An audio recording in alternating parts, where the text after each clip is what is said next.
Now I invite the panelists of the first session to come to the podium. Joining us are Dr. Jeremy Zhang Zhichen, the CEO of DSET and the Director of Economic Security Research. Mr. Peter Fatelnig, Minister Consular for Digital Economy Policy, Delegation of the EU to Japan. Dr. Satoshi Inomata, Senior Chief Researcher at JETRO Institute of Developing Economies, and Mr. Lennart Heim, Compute Lead of Brand Technology and Security Policy Center. Dr. Zhang, the floor is yours.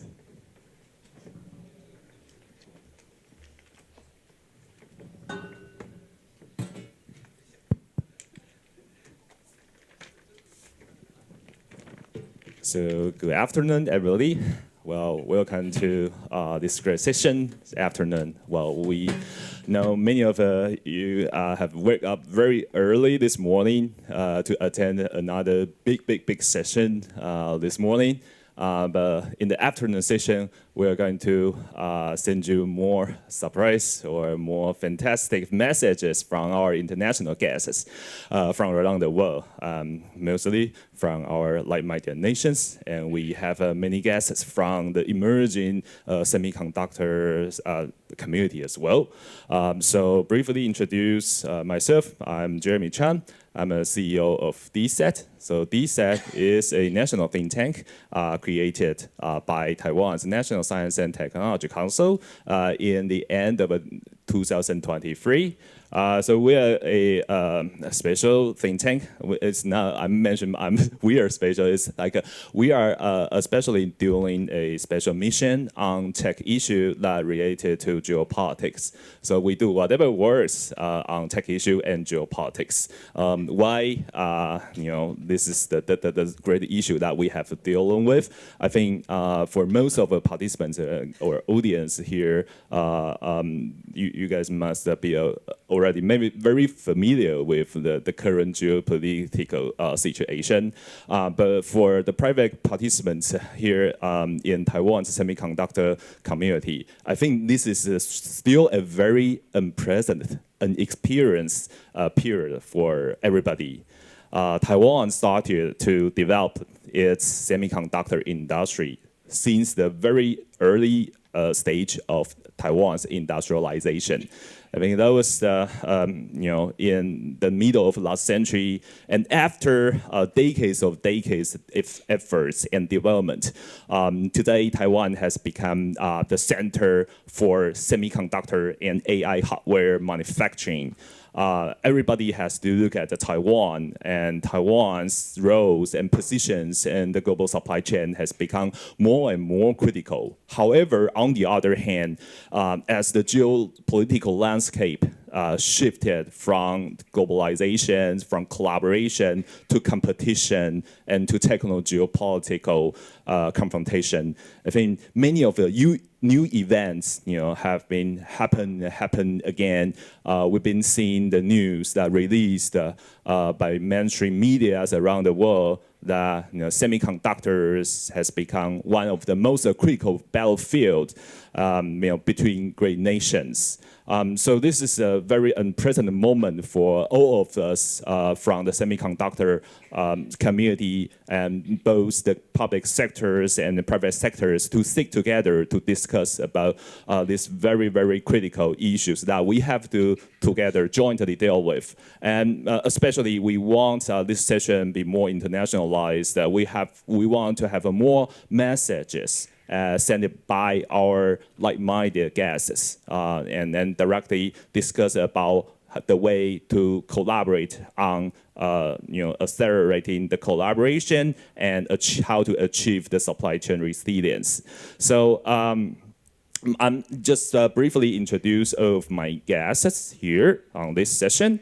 So first guest is one of my friend from the U.S., so RAND Corporation, Lennart Heim. Lennart, we met each other, I think, we knew each other since we've been launched, and we've been closely collaborating with RAND, and so since 2 years ago, I think. So, and so on the chip security issue. So Lennart is currently the compute lead at RAND's Technology and Security Policy Center. And I'm a big fan of Lennart because I've been keeping watching your new reports and your new research findings through Twitter and through social media and through RAND's website, official website, on your work, especially focusing on the AI chips and compute issues in terms of national and economic security. So really great to have a chance to invite you in person, have a dialogue with us together. And the second friend of mine is from Japan, Professor Satoshi Inobata. I'm personally a big fan of Satoshi because Satoshi has published two very relevant and critical books there in Japan on geopolitics, global value chain, and semiconductor and economic security. So I bought this book. Actually, that book is belong to me. So I just want to send a message to the publishers here. If you guys have an interest in Satoshi's work, maybe you can connect. You can directly reach out to him. Maybe we should translate his book into Mandarin Chinese. The third guest is from Europe, but Peter Fatelnig. Also, we've been friends for a while, since I think last year. So because Peter is currently based in Tokyo, as a minister counselor for digital economy policy of delegation of the European Union to Japan.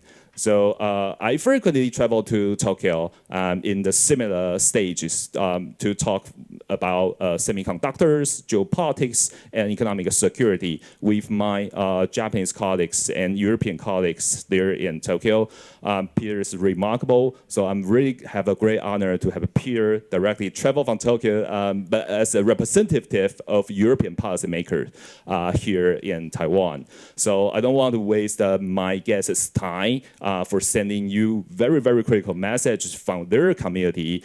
So maybe just directly get into our discussion. So I want to divide our discussion into two parts. The first part, I want my guests to address the issue.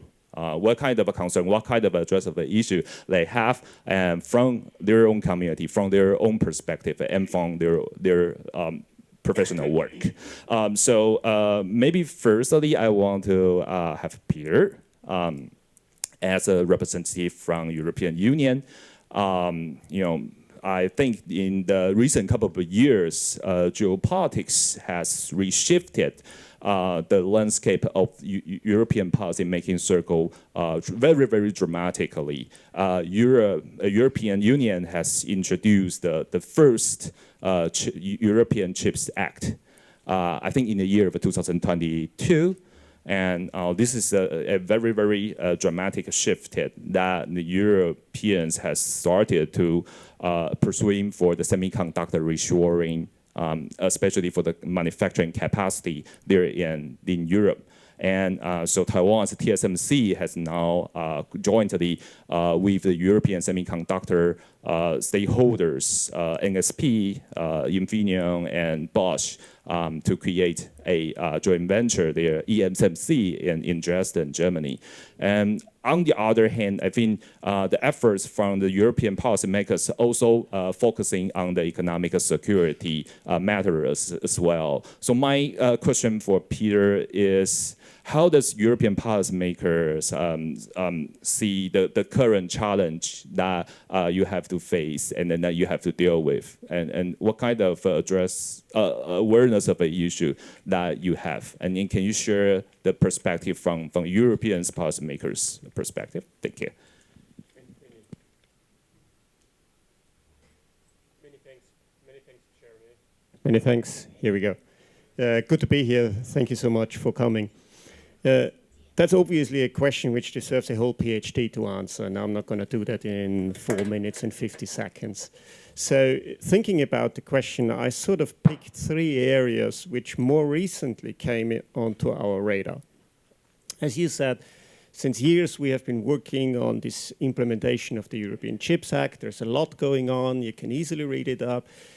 But you know, after 3 years, we go into this process of reflecting on what have we done, where are we, what are we going to do in the future. We also had a leadership change just half a year ago in the European Union, so new leadership means also new thinking.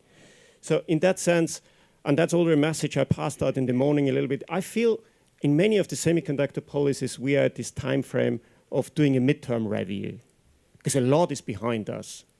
But probably we all know that a lot more is in front of us.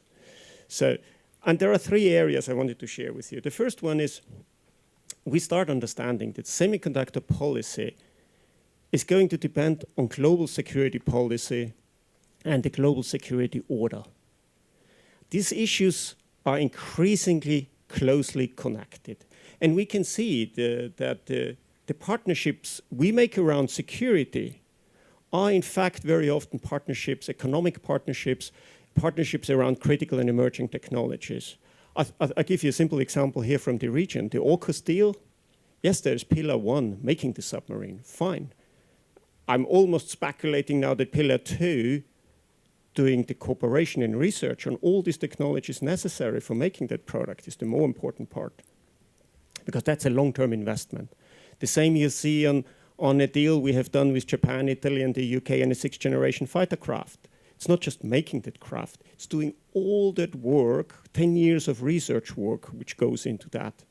So I think the connection between actual security policy and the security order on this planet and the semiconductor policy is going to become more prevalent. And I would almost speculate saying, if you want to know semiconductor policy in 5 years from now, read security documents today. The second element, I think, is the conversation. I call it the conversation. It is not easy to share a common vision. I mean, the semiconductor value chain, you all know, is very broad. I mean, there are all sorts of sectors, and there's very deep and long, surely going way beyond Europe and is distributed across the planet. So how do you create a common vision, a common conversation within the European Union? I mean, kind of thinking theoretically, you would have to have a global vision for that. Well, that's difficult as a European Union. You know, we're already complex enough back home. So I think we started realizing we need to have a lot more internal conversation and trying to see sort of what are people bringing to the table, where can we pick it up, what is necessary. We have done a lot of it. And trust me, the European Union is a great talk shop. We know that. But we need more of that. We need more understanding and more conversation. And maybe as part of it, but my third element is, if you want to succeed on semiconductor policy, you need a lot more data. At the level of granularity, the government normally does not collect. Now that's hard work. We have done that hard work, and believe me, it was really hard work in getting data at the level where you can really think that's what I can use for policy making. Because this means diving into sectors, this means asking questions to companies. Companies are normally not prepared to answer. So how do you get that information? How can you trustfully work with industry on that information? But without that data, I think semiconductor policy will be misguided, because we learned by looking at the data, we learned a lot. There are things where we worried, where we don't need to worry, and we found a lot of stuff where we think we have to worry a lot more. So again, an evidence-based policy making on semiconductors and not a fear-based policy is going to be maybe the guiding or the guidance for the future. I would like to leave it at this stage for those 3 areas. Thank you. Thank you so much, Pierre. This is a great reminding for policymakers here in Taiwan as well. Evidence-based data, conversation, and we have to care about the security. I think very, very, very grateful for your sharing of your message. So our second guest is from Japan. So my friend Satoshi Inomada from IDE-JETRO. So JETRO is also a government affiliate think tank.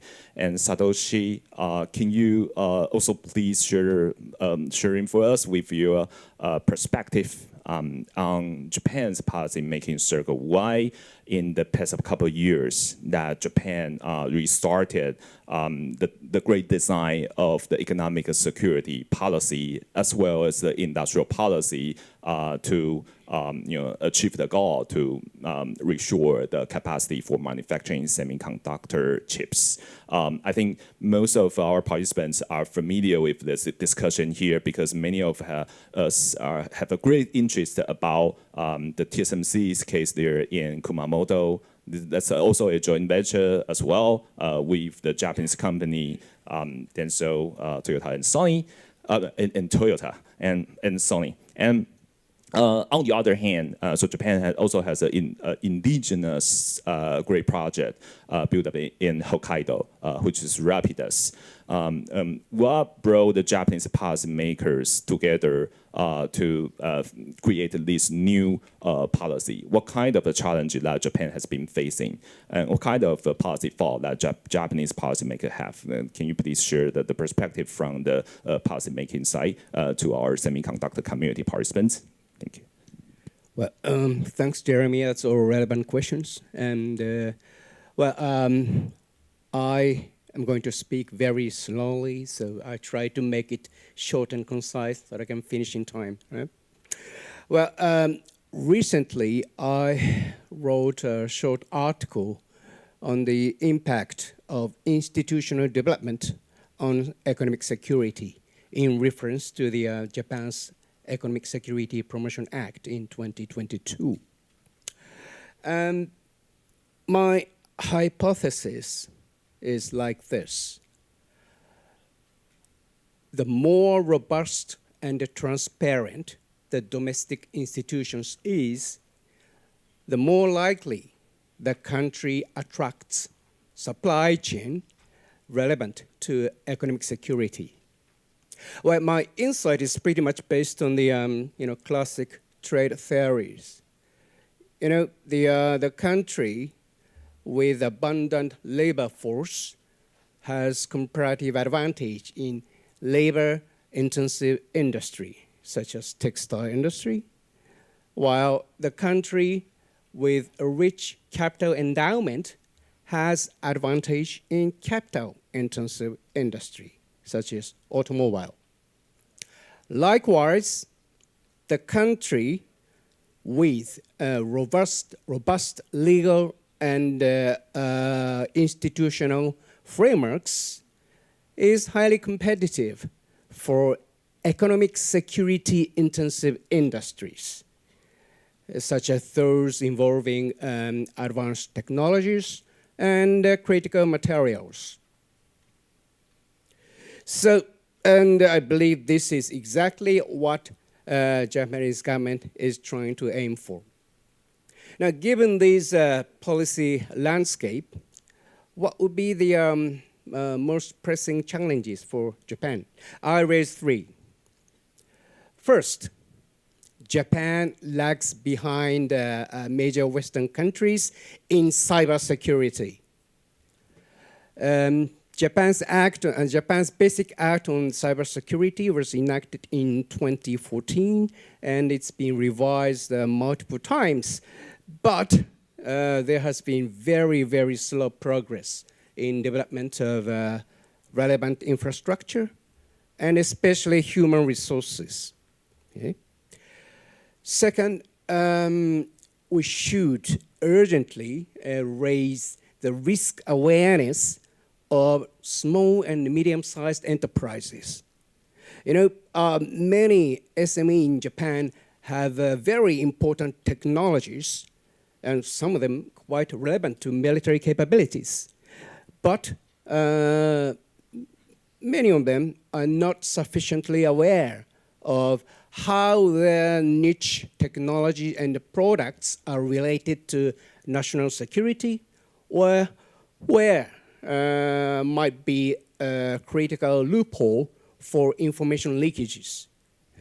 The many big firms, they have already created a dedicated department to deal with economic security matters, but these small and medium-sized enterprises, they face financial or personal constraint that hinders their proactive engagement. So it requires a comprehensive and sustained awareness-raising effort by the government as well as the supply chain lead firms.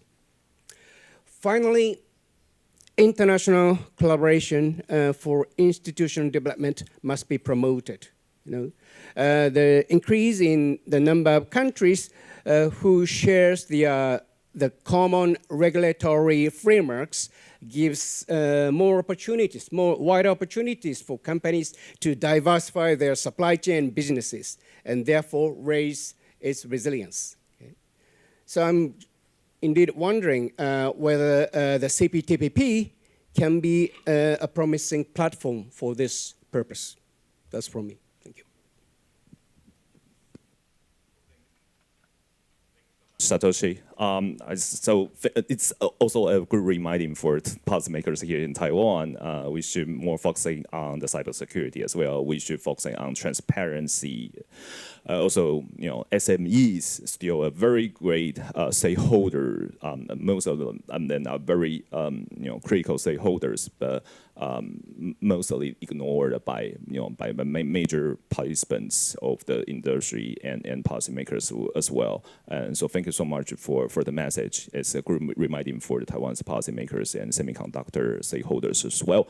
And the lastly, so the first round, because we are still focusing on the awareness of the issue, my great friend Lennart from RENT, I think, so it's a time for you to share the great work that you and your team has been accomplished for the past couple of years. As I mentioned, since the Biden administration, the October 7, 2022, and then keeping updating about the new export control and other policy matters on the AI chip control and about the compute control. I think this is a very chaotic moment for you and for us in this industry.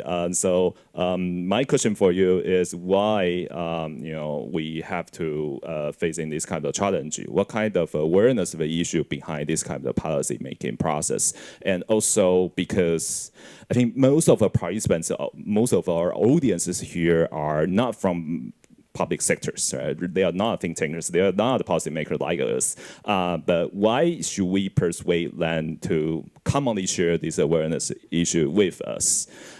So I think this is a great question for you because in the past two events that hosted by us, we invited Chris Miller and we invited Jimmy Goodrich, which are all our good friends from the national and geopolitical and economic security perspective. But we still have to share more directly with the people from the private sectors why this issue is great matter for everybody. Right? Yeah, happy to. Okay, here we are. Thanks, Jeremy. I think the minister was initially already talking about, we're talking about AI, artificial intelligence. And I think one way I would just describe it is AI is eating the world. And I focus on national security risks. So I think AI as a general purpose technology will bring lots of benefits. We are already using it, but also risks come with it. And I think they're like a particular risk we should pay attention to, in particular if we want a democratic and free world to succeed. When we think about AI in Silicon Valley, many people talk about AGI, artificial general intelligence. It's pretty broad. It's not 100% clear what exactly they mean, but I think we all point to something like really powerful there. And when we think about like building more and more advanced systems, from a national security point, we wonder, is there maybe a first mover advantage? Whoever gets to AGI first, will they potentially be able to produce some type of wonder weapons which change the geopolitics of the world? This is clearly a thing the US government has been thinking about and paying lots of attention to. That's why we have these export controls. But also beyond states building these wonder weapons or having a first mover advantage, it's also non-experts that get uplifted by AI. Colleagues of mine at RAND and elsewhere have been studying the risks from AI uplifting humans on building potentially bioweapons or building cyber weapons. I think all of us who have never coded before and know using AI systems, suddenly you can be an expert, at least you can become a better expert. And I think that's one thing to monitor. That's a potential national security risk we see there. And then we can also go beyond that. when these AI systems, what many companies in Silicon Valley and here are currently trying to do is make them autonomous. We want to have AI agents, AI workers. This also comes with risk. We already touched upon cybersecurity. We're not doing particularly good right now. How are we going to be doing if we have like millions of AI agents roaming around the internet and even going further, potentially giving rise to new type of entities, some types of loss of control scenarios, like computer worms, but just way better and way scarier. And again, none of these risks manifest yet, but I think we have reasons to believe they might manifest in the future. And I think this is part of the reasons why we should be monitoring these types of AI risks and why we're seeing this government and its partners and its allies taking more decisive action on AI to stop non-democratic and authoritarian countries from getting better AI capabilities, but also stopping terrorist groups getting access to these AI capabilities. And I think all of these are shared challenges. We don't want anybody to design bioweapons. We've seen it with COVID. This didn't go particularly well. I'm saying anybody designed it. I'm just saying bioweapons are dangerous and affect all of us. Same for cyber. Same if potentially authoritarian countries become more powerful and shift the balance of power. This is a shared challenge. And one way to address the shared challenge are export controls. We've seen that these AI systems are becoming more and more powerful by simply, to some degree, doing one thing, training the systems on more data, bigger systems, more computing power. LXNet in 2013 was trained with like 2 AI chips, 2 GPUs. Now we train these systems with hundreds of thousands, 200,000 of GPUs. We produce millions of chips. So simply said, compute, AI chips are just a key ingredient to developing AI systems, but also deploying them. If I have 10 times less compute, I can serve 10 times less users. I can run a 10 times smaller disinformation campaign. I have 10 times AI economic workers. So compute hits you across the whole AI lifecycle. And that's why we've seen these export controls on countries like China, like Russia, North Korea, not getting access to AI chips. So it's a shared challenge. I think we should address it together, and it's eventually addressed together. How do we address it? AI chips. How are AI chips being produced? Here in Taiwan. Which memory do they use? From South Korea. Which machines is TSMC using? ASML from the Netherlands. Who's designing all of these chips? Mostly NVIDIA and Google and companies in the US. And eventually these chips then end up in data centers. And we see it right now. We have massive spending on data centers. So something with a new type of, some people call it an oil rush, gold rush. Everybody's trying to build these data centers because they're just like this key ingredient for AI. So we have the supply chain from producing the chips with all of these various inputs to the AI data which eventually get deployed. And there the goal is to just like limit the access to the computing power and therefore minimize the risks, which I was just talking about.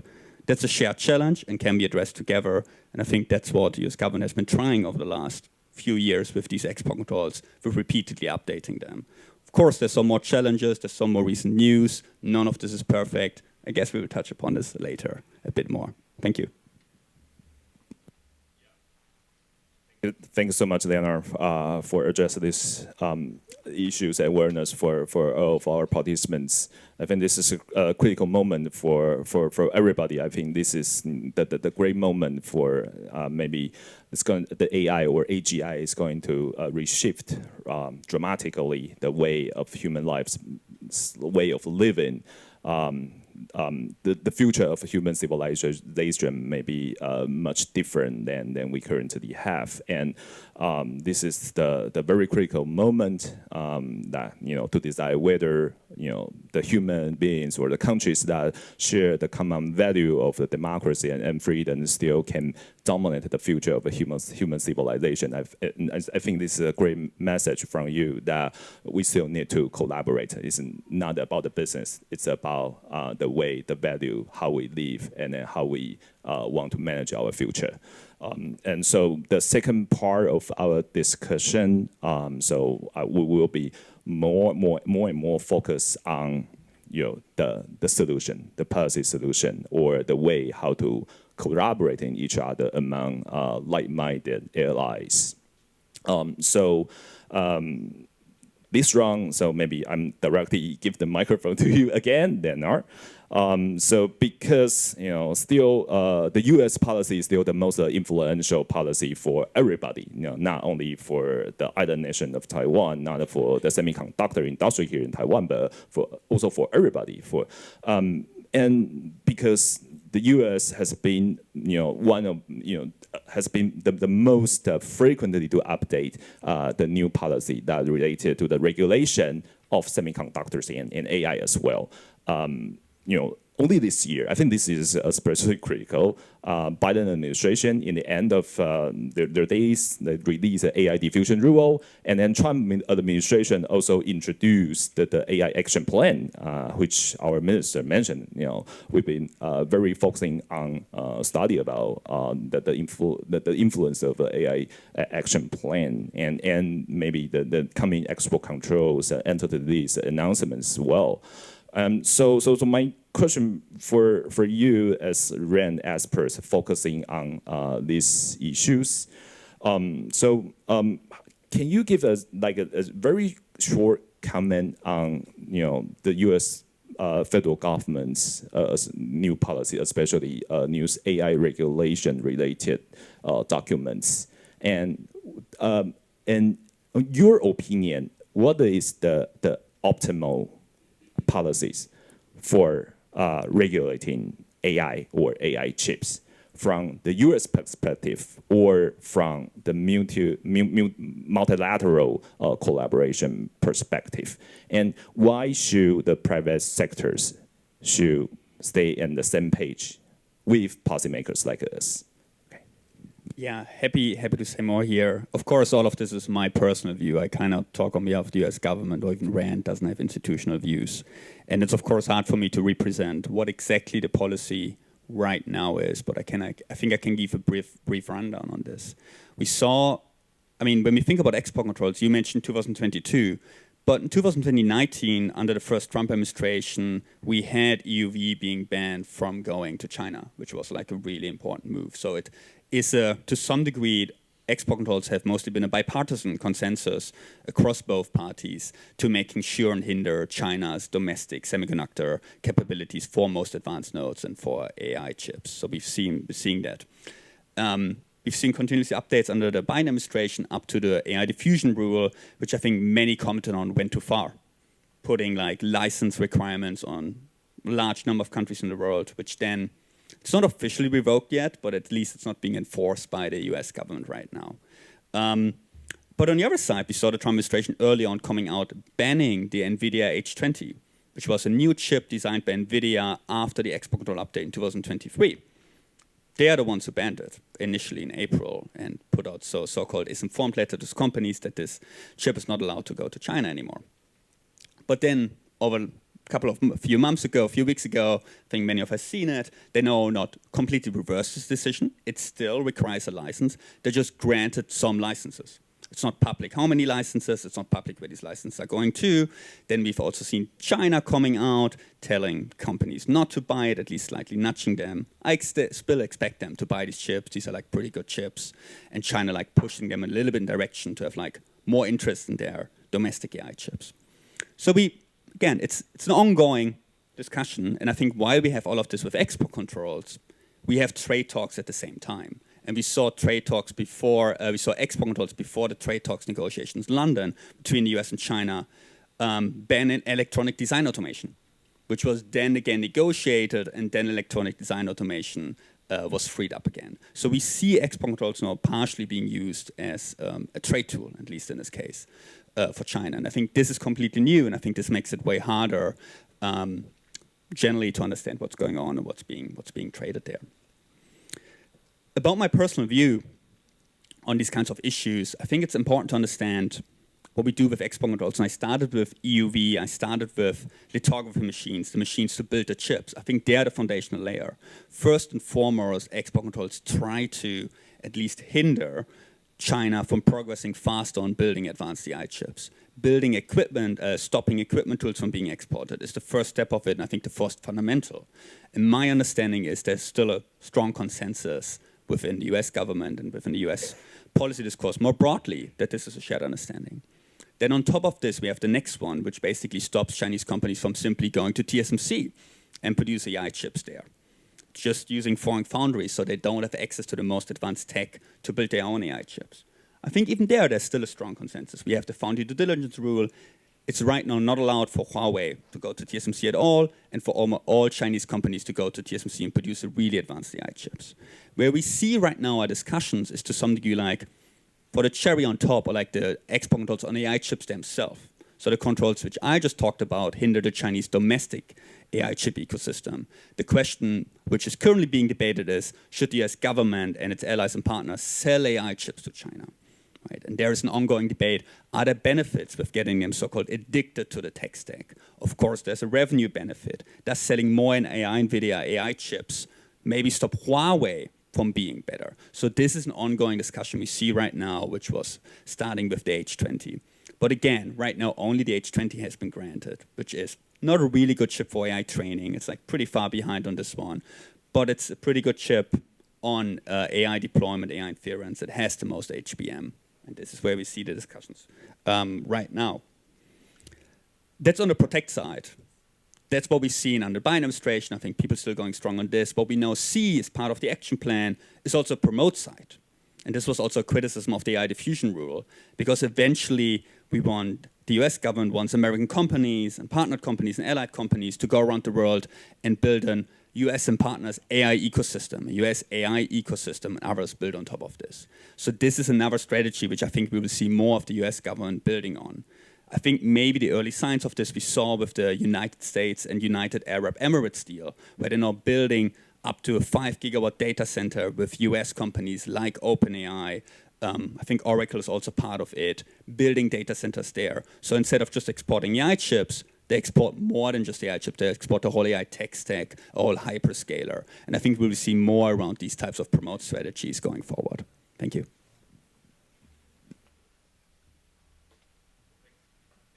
Lennart, for sharing your insight on your research findings from RAND on the regulation of AI and your comments on federal government's different administration, but federal government's new regulation on AI.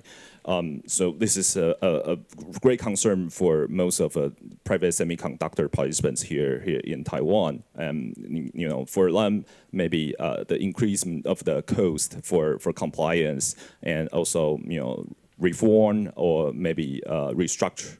The restructuring the compliance ecosystem inside the private sector's structure is not a very easy way, but this is the issue that we have to jointly facing. And also because geopolitical environment has been shifted very, very fast, and we got to dealing with the tariff negotiation with the US government, and as well as the global supply chain.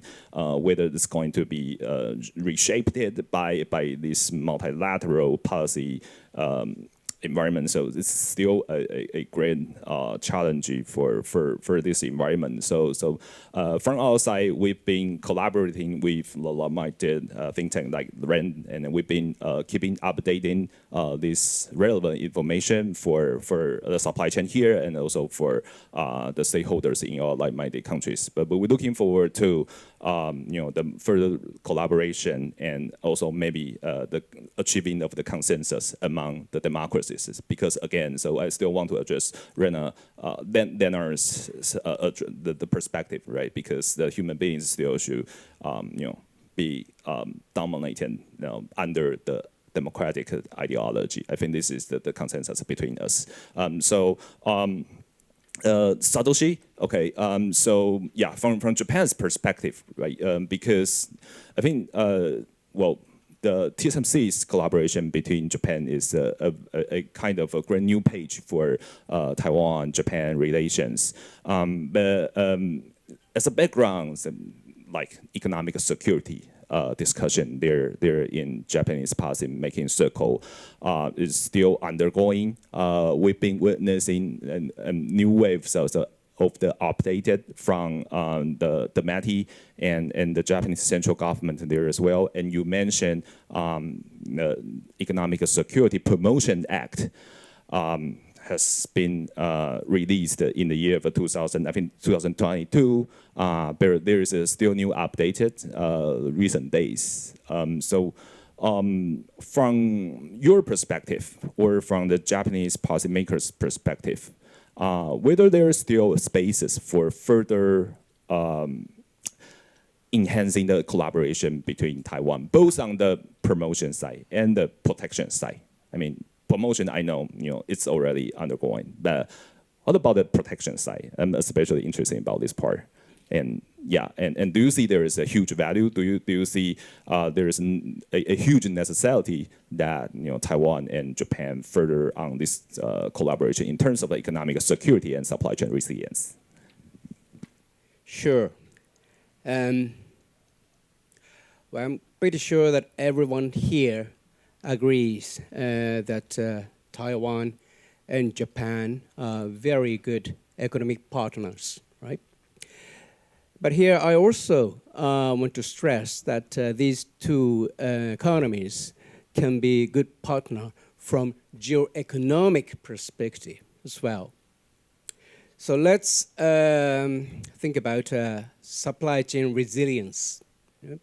The conventional approach to enhance supply chain resilience includes something like diversification of suppliers and their production bases, expansion of inventory, and development of substitutes and recycling technologies. I mean, these things apply to certain types of supply chain risks, like those caused by natural disasters or pandemic. However, when it comes to geopolitical risks, we would need a bit more of strategic thinking. Now, this is because of the game-like nature of risk management that geopolitical relations entail. Namely, the risk countermeasure themselves will influence the perception of the entities from whom the risk originate. And therefore, it's prompt a change in the risk environment that we operate in. So there is an interaction between what we do and how they react, making the strategic thinking indispensable. So this is why we should refer to the classic military security playbook, and that's what I'm going to do now. By the way, I'm not a military expert. I'm just a humble geoeconomist. So, okay. Now, in the field of military security, the traditional deterrent theory embraces two contrasting approaches: the deterrence by punishment and deterrence by denial.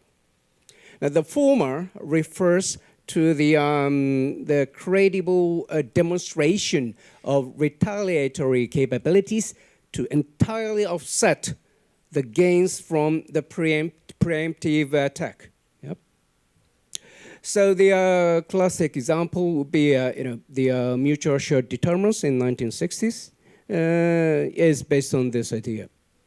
Now, by contrast, the deterrence by denial assumes a kind of mechanism that reduces the effectiveness of hostile actions and thereby discouraging the opponent from taking such actions. In the military domain, something like air defense missile system can be a prime example.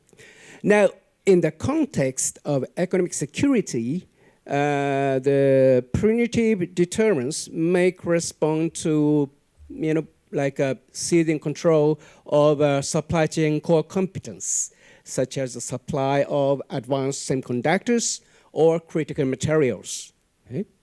Suggesting that the retaliatory economic statecraft using these assets. Okay? So in Japan, this idea is often discussed under the slogan of strategic indispensability.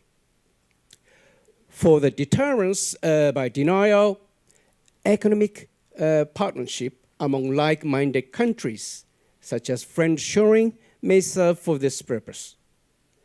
Something like the supply chain agreement in IPEF, Indo-Pacific Economic Framework, or the European Union's Single Market Emergency Instrument under the EU's Economic Security Strategy, has a kind of mechanism that encourages member state to share the critical supplies, or at least the exchange information about their supply capacities when allied country is in trouble about their domestic supplies.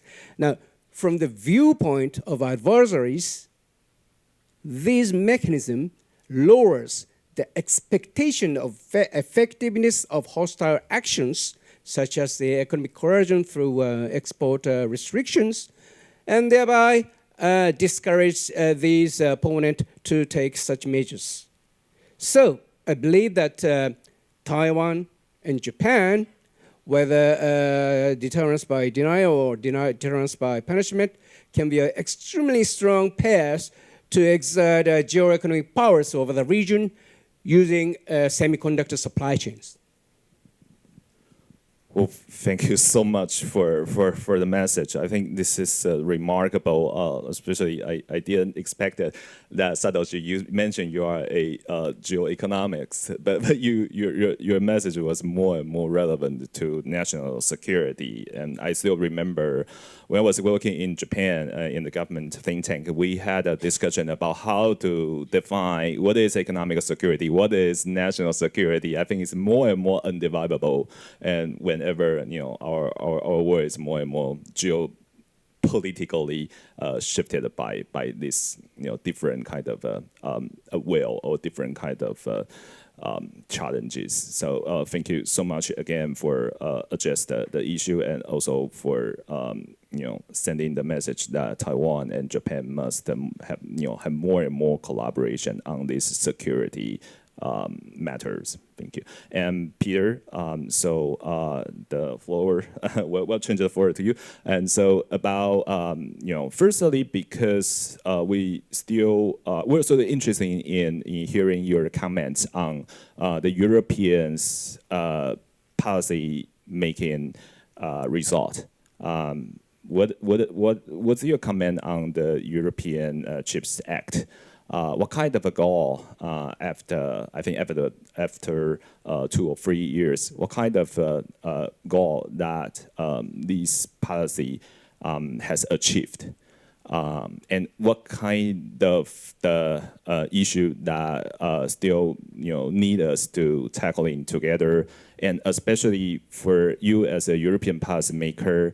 Do you still see there is space, there's still great potential for the Taiwanese stakeholders or the semiconductor industry here in this region to further participate in the Europeans' policy goal for further receive the capacity of manufacturing semiconductor chips there in Europe? Thank you for that. And I think it's an interesting question in the sense, after 3 years, if you have done something, you should be able to show something. And I think we can show something. In the last 3 years, there have been 80 billion worth of projects in the semiconductor space announced in Europe.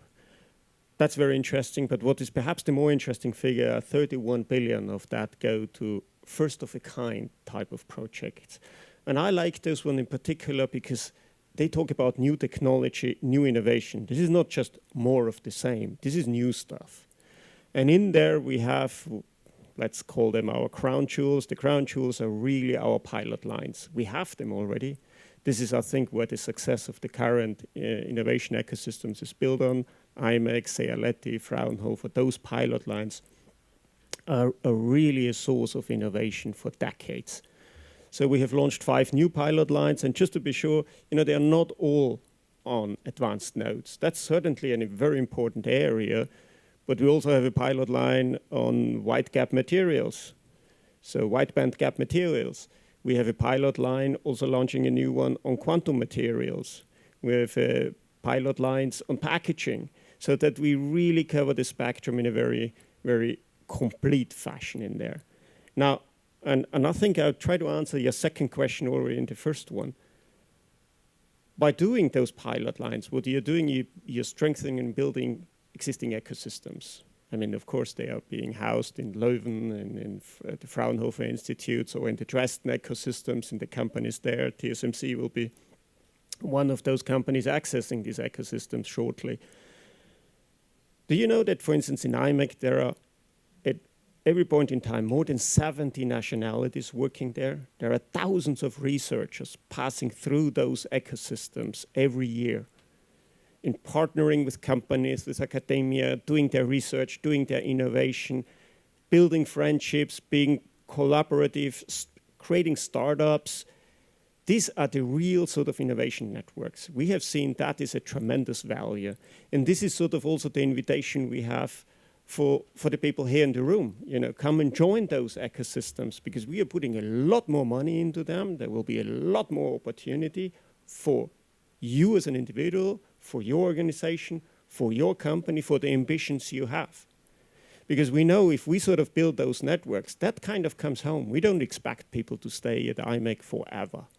We expect them to do something, and if they want to take it somewhere else and do it there, that's perfectly fine. I think, and this is the back and forth, I think the exchange we would like to build with Taiwan, the exchange we would like to build with Japan and many other like-minded countries. This is what I think, to a certain extent, is a very practical way to friendshoring. I sense a little bit in your question about strategic autonomy. I think that's a kind of a difficult term. I think in many ways you can deal with strategic autonomy. I think you can, like in agricultural products, I think it's more easy to achieve. But the semiconductor supply chain doesn't lend itself very well to strategic autonomy. And I think here we have learned as well that our basic KPI of the European Union in semiconductor is 20%. We would like to achieve a market share in manufacturing these technologies of 20% by 2030. Now, what we did learn, and we progressed towards that goal, but what we did learn, it's really hard to grow in a growing market. Because if you want to double your market share in a growing market, you actually have to produce 3 times the stuff. And if you run a factory, you know, making 3 times the stuff is not easy because semiconductors don't scale. You still have to make each and every one chip, the die, the wafer, you have to package it one by one at the end of the day. You know, it's an industry which per se doesn't really scale in the wonderful way we got used through information technology scaling. So here, I think this manufacturing is way harder. I don't want to say as we thought, but it's way harder than we sometimes think. So there again comes in the opportunity for partnership. I think in the CHIPS Act too, these considerations are ongoing. I don't want to speculate too much, but we are thinking, you know, what we have, where we are, and how can we blend that in our partnerships for the success we need? Now, that's a hard question. I think the word friendshoring has been mentioned already. I haven't seen a governance framework for friendshoring yet. And I think this is something, these are maybe for policymakers and people like in the think tanks and colleagues in research, good questions. How can we address those questions in building partnerships which don't last only in good times, which also last in bad times, because there will be bad times coming. Thank you. Well, thanks so much, Peter, for these sincere comments. I especially appreciate your update for us about the pilot line matters, because I think most of the Taiwanese semiconductor participants are focusing on the Dresden fab. But as you mentioned about the quantum, as you mentioned about the package, advanced packaging, and as you mentioned, the materials, these are the great potentials for Taiwan's semiconductor participants to have a further collaboration with our European stakeholders there in Europe. And I sincerely think that it's necessary for Taiwan and Europe to further exchange more information about each side's challenge and policy purpose as well. And for the strategic autonomy, I personally got a chance to be invited to Europe a couple of times for comment on the Europeans' policy for achieving the strategic autonomy. And I especially appreciate to your sincere comments on this part. So let's further discussing about this matter later. Okay, and thank you so much for all of our guests' great comments and message here. Because we are about to run out of the time in 30 seconds, so I got to apologize to our audiences and participants that maybe we don't have time to receive the question from all of you, but I especially encourage you to further exchange your opinions and asking questions directly with our guests. And also because we have a more exciting session in the next session, we'll have influencers from around the world to discussing about geopolitics as well. So looking forward to the second session, and please just stay here and then exchange opinion each other, exchange business card together, and looking forward to your next participation here in Semicon or in the event hosted by DSAT, MOFA, or CIER. Thank you so much for the participation. Thank you, and thank you for our great guests. Please give a big round of applause to everybody. Thank you. Thank you all for your valuable comments. We will now have a 15-minute break. Please come back to the venue before 2:30. Thank you.